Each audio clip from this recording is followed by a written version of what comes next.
إرهاب المجتمع والتعليقات السلبية في وسائل التواصل الاجتماعي. مساء الخير. تحياتي للجميع، الأصدقاء والأحباب وكل من يتابعنا ويشاهدنا.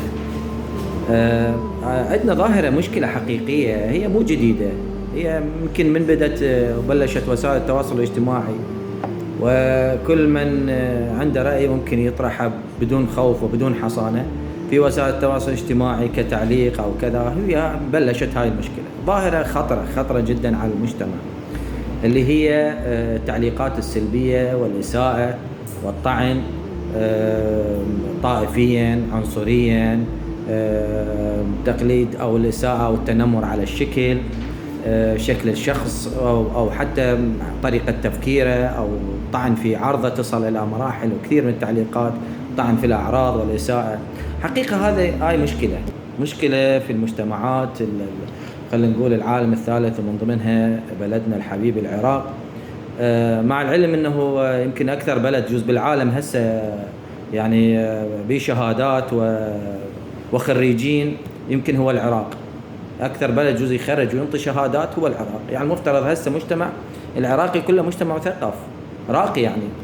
فبالتالي عندما تختلف بالرأي وبالفكر مع شخص آخر، لازم تحترم فكره وعقليته ورأيه، ومو تجي تطعن به، تطعن بطائفته، بعرقه، بعنصرية، بشكله، تبهته. يعني عملية البهتان، هذه طريقة البهتان، تبهت الشخص في عرضه وفي إساءة. هذا إرهاب.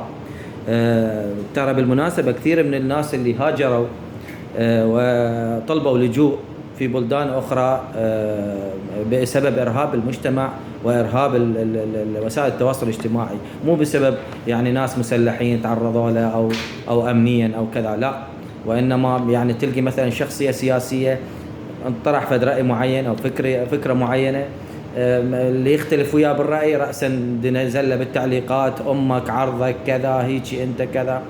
يعني شخصية فنان اختلفت انت وياه، تبدأ تطعن بيه وتلعن بيه وتسب بيه.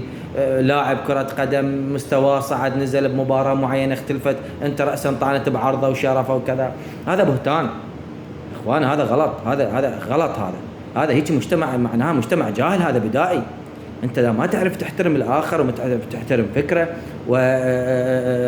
ترى بالمناسبة، ترى الإساءة مو انت تنتقد حق، ولكن ان نسيء او تطعن بالطائفه،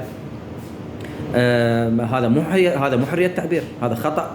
بلد كله شهادات، اكثر بلد بالعالم هو يخرج وينطي شهادات، وبالتالي والمشكله بالاخير يطلع كل المجتمع هو جاهل، ما يعرف حتى يعلق ينطي تعليق.